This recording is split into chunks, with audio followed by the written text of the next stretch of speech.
rekan media. Silakan. Baik. Bismillahirrahmanirrahim. Assalamualaikum warahmatullahi wabarakatuh. Selamat malam, shalom, om swastiastu, namo buddhaya, salam kebajikan. Pertama-tama teman-teman semua saya minta maaf yang telah menunggu di kantornya dari sejak siang.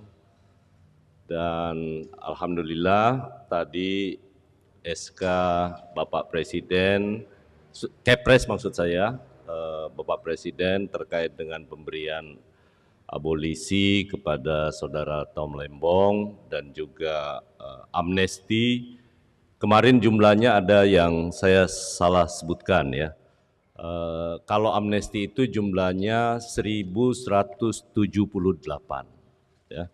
1178 karena ada ketambahan salah satunya adalah Pak Hasto dan yang kedua ada atas nama Julius ya, itu kasus ITE juga ya.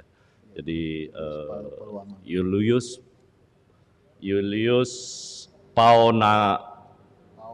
Paonganan ya, Julius Paonganan. Itu kasus ITE juga. Jadi yang terkait dengan penghinaan kepada kepala negara.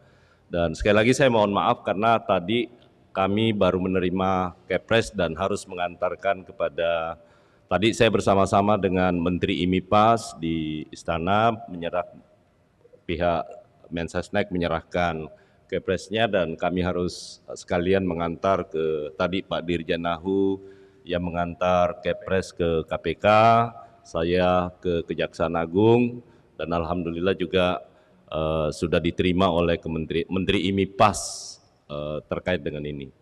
Nah oleh karena itu teman-teman sekalian saya ingin menyampaikan yang pertama bahwa ide tentang amnesti dan abolisi itu dari awal tapi sama sekali tidak pernah membicarakan tentang orang. Dari awal Bapak Presiden memang menginginkan karena beliau selalu berpikir tentang keutuhan NKRI. Jadi beliau selalu menekankan tentang keutuhan dan kita harus betul-betul bersatu padu untuk membangun bangsa ini. Karena itu dari dulu Bapak Presiden selalu menginginkan rekonsiliasi. Itu dari hati beliau selalu begitu. Itulah yang kami terjemahkan di Kementerian Hukum dan akhirnya kita melakukan kerja bersama dengan seluruh kementerian terkait. Yang pertama, data terkait dengan amnesti sebagian besar itu berasal dari hampir 99%, datanya berasal dari Kementerian IMIPAS. Ada pengguna narkotika, kemudian ada makar bersenjata, tanpa senjata yang di Papua sebanyak 6 orang, kemudian ada orang dalam gangguan jiwa 78 orang, kemudian penderita paliatif 16 orang, kemudian ada yang disabilitas dari sisi intelektual 1 orang, kemudian usia yang lebih dari 70 tahun 55 orang, kemudian tadi yang saya sebutkan Dr. Julianus Paonganan 1 orang, dan Pak Hasto Kristianto. Kemudian di luar itu juga ada penghinaan kepada kepala negara, ITE juga 3 orang. Nama-namanya nanti akan kita buka karena malam ini juga karena Kepresnya berlaku sejak 1 Agustus dan alhamdulillah saya dapat laporan tadi Menteri IMIPAS sudah menjalankan yang memang harus ditindaklanjuti tentu berkoordinasi dengan para eksekutor dari pelaksanaan pelepasan kalau masih dalam status tahanan. Kemudian 1 itu adalah pemberian abolisi kepada Bapak Tom Lembong.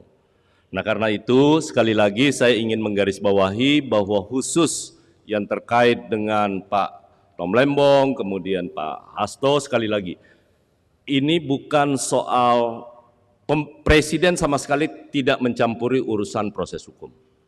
Tetapi Presiden punya pertimbangan bagaimana seluruh kekuatan politik itu bisa bersama-sama membangun republik ini dengan, apalagi sebentar lagi kita akan merayakan 80 tahun Indonesia Merdeka.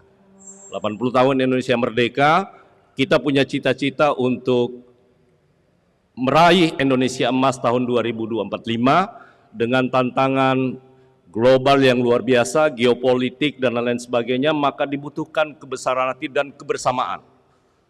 Nah, karena itu sekali lagi itu yang paling membuat, yang tentu ditunggu-tunggu oleh teman-teman media, apa yang menjadi alasan sesungguhnya dari pemberian amnesti, kemudian juga abolisi kepada salah satunya adalah kepada Tom Lembong. Saya rasa itu dari kami, terima kasih. Kalau ada pertanyaan, saya